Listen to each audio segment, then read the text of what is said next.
Good afternoon. My name is Kara Zwiebel. I'm counsel for the Canadian Civil Liberties Association. Mr. Commissioner, my friend Mr. Honor from the Democracy Fund has given me 5 of his minutes, and he's going to limit his questioning to 5 minutes. So I have 15 now by my count. Okay. So I want to ask you about a theme that my friend Mr. Michikowski was just asking you about around sort of this question about the proper relationship between police and government. And I would imagine that as both employees in the Prime Minister's office and obviously residents of Ottawa, it might be difficult to sort of separate the fact that you're looking at what's going on both from a policy perspective, but also living through it. You live here. I don't. Oh, you don't live here? I live in Toronto. Oh, okay.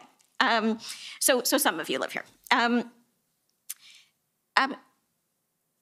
Now, I know you have access to briefings from the RCMP. I'm not sure if you get briefings or sit in on briefings from any of the intelligence bodies.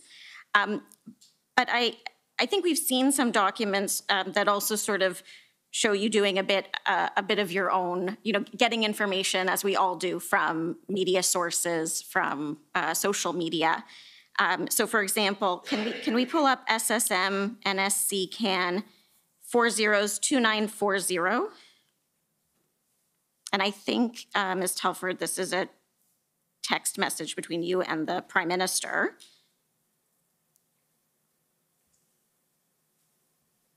I think it's a tweet from a reporter. An admission police this is February 2nd, an admission police cannot control the situation. This is a complete mess and textbook mismanagement. They allowed the truckers to set up shop next to the PMO in West Block and where tens of thousands of people live, and now realize the problem they helped create. Unbelievable. And I think this is the Prime Minister writing to you. The PPS, I think that's Parliamentary Protective Service, RCMP guy in caucus said as much. He said he didn't want to let them onto Wellington, but it wasn't his call. So are you sharing this with the Prime Minister as just sort of, here's what's happening on the ground, here's what people are talking about, here's what's in the zeitgeist? In a manner of speaking, you'll find throughout a lot of the texts that I submitted a lot of different tweets, as well as information from the Prime Minister's executive assistant who lived right in Centretown and was keeping him posted on what it was like on the ground. Okay. And then can we also pull up SSM CAN 407729?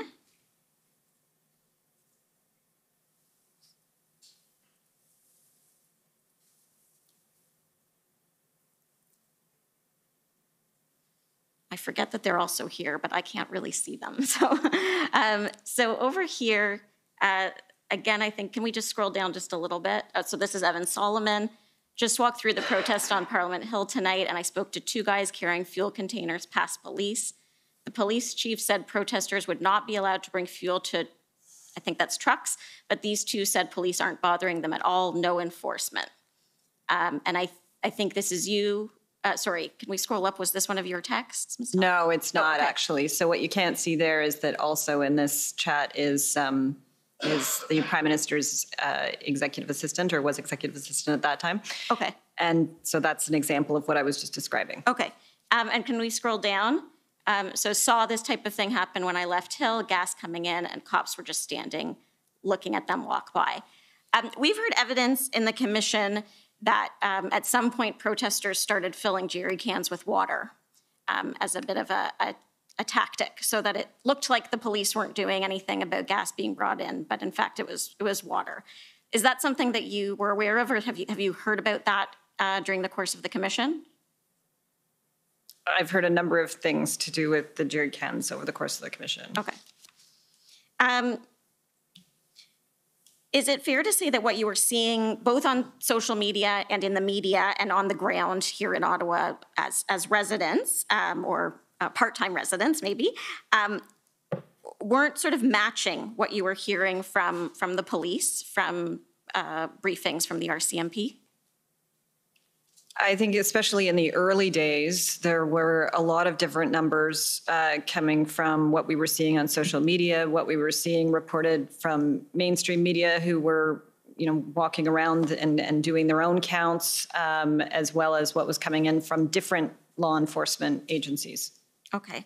Can we go to, it's Mr. Clow's notes, SSM NSC CAN 402941. It's page 11 of the PDF.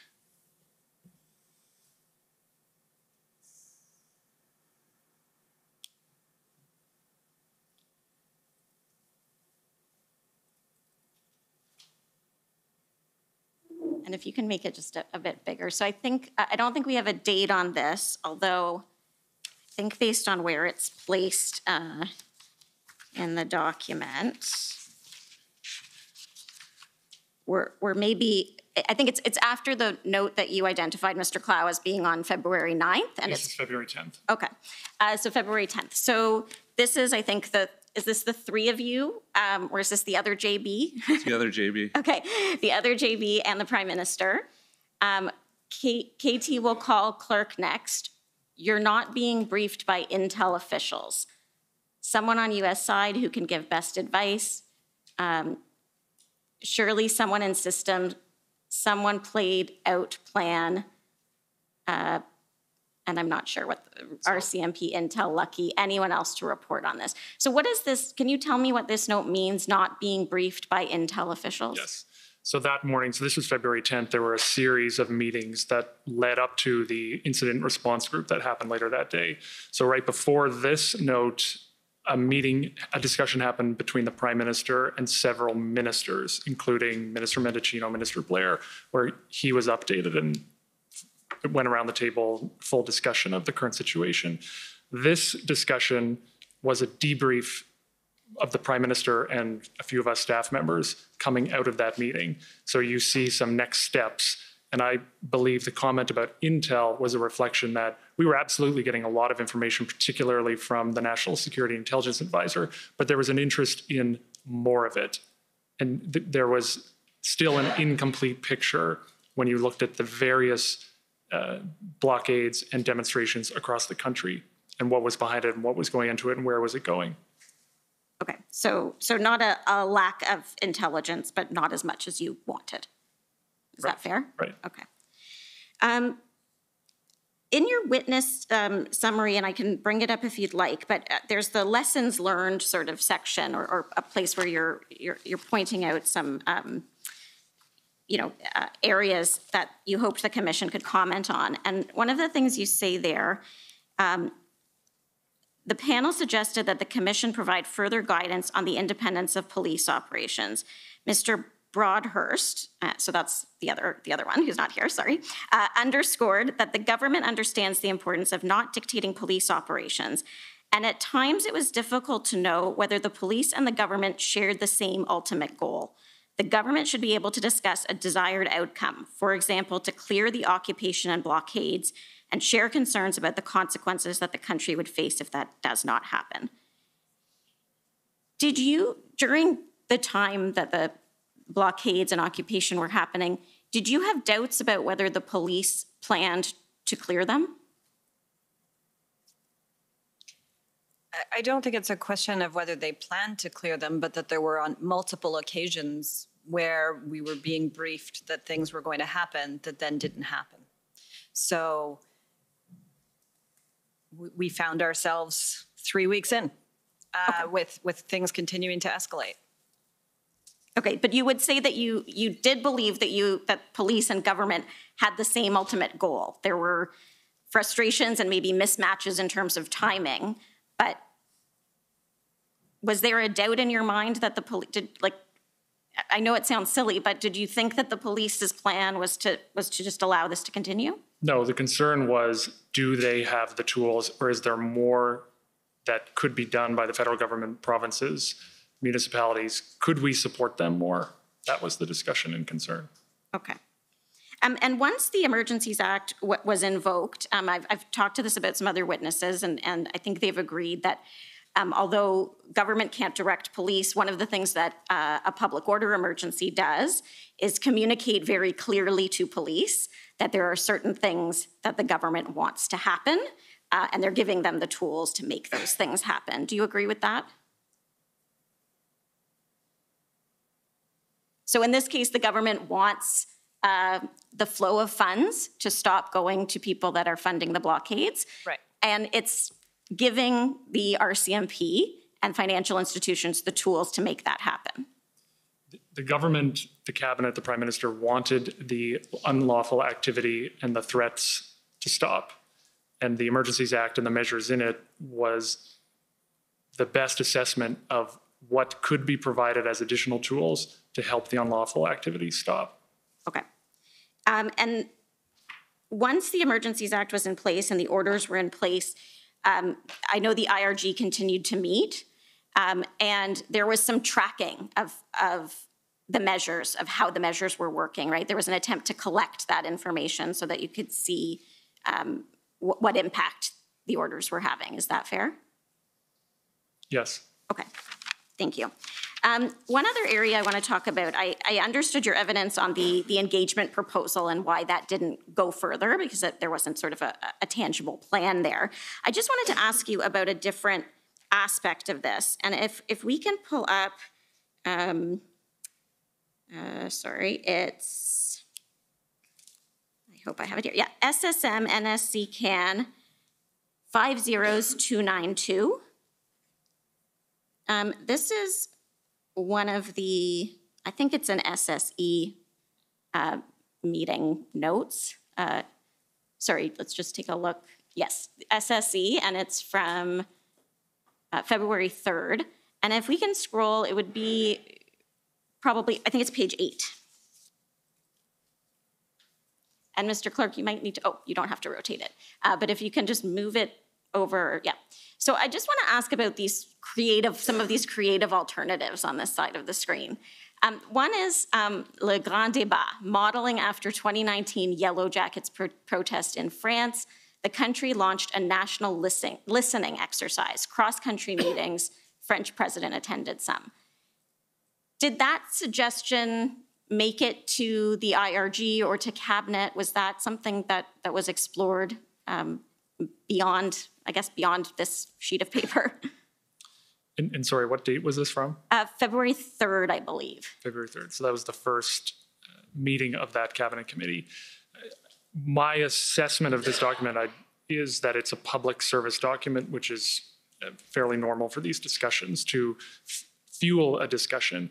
I would say on that, I can't speak to what was discussed or whether that was addressed in the meeting, but I would say in February there was a very specific, urgent need, and my view is that that would not have been appropriate to address that urgent national challenge that we were facing right in that moment. Okay, and just if we can scroll down just a little bit, the last item there, communications shift. Encourage shift in communication.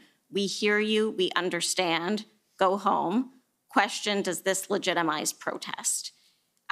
What about that discussion? Was there a discussion about, and I know we saw a text, a message that was communicated, I think, through Minister LeBlanc from Jason Kenney, saying, you know, something about calling them all Nazis didn't help. I think here what someone's getting at is maybe we should tone down the rhetoric and try to, even if we're not going to meet with them, try to, in a communications way, tone it down. Was that something that was discussed or considered? There were constantly discussions like that. Is there something we could say, something we could do? Just like there were lots of discussions about the engagement proposals. But the wall we would always hit is the assessment was, given the demands of the convoy, which was to drop all the mandates, we weren't going to get very far with this kind of suggestion. Okay. Last thing I'm going to ask, I know I'm almost out of time. I just want to ask about, and if we could pull up, sorry, Mr. Clow's notes one last time. I think the clerk probably knows the number, yeah. And here it's page 23. It's not almost, by the way. Oh, okay. may I get one last one in? Yes, Thank yes, you. may. So we're at February 14th, and maybe we can make it just a little bigger. Thank you. So February 14th, 12:30 p.m. I'm going to look on my paper here. PM taking, I think that's maybe Taking time now, then it says he'll depart from the Hill to head to West Block. okay. And then Jagmeet Singh, opposition leader, can do it whenever. The part that I'm interested in is this discussion about Quebec. And, you know, I gather that, I'm not sure, I guess this is after the first minister's meeting. So we know that Quebec is a bit concerned about the application of the Emergencies Act in the province. And it says, without saying we're sending RCMP to Quebec, PM call a go, no intention to do anything in Quebec other than Ottawa.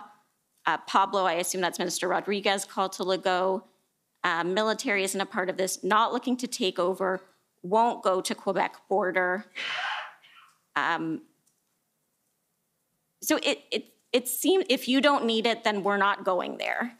So this was a staff debrief following the FMM on that day, ahead of the Prime Minister's conversations with the opposition leaders.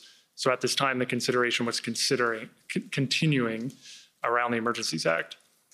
So this was a quick discussion of staff of things we should be considering or doing coming out of the FMM. Given the Premier of Quebec communicated so clearly that he didn't want the act applied in Quebec, that's what that discussion reflects. It was a very brief staff discussion. Okay, it wasn't ever communicated to the Premier of Quebec that the act wouldn't apply there or that the police wouldn't take action there, because that's not something that would have been possible given what the orders said. Right, the act did apply there. Okay, thank you. Thank you for answering my questions. Thank you, Mr. Commissioner. Okay.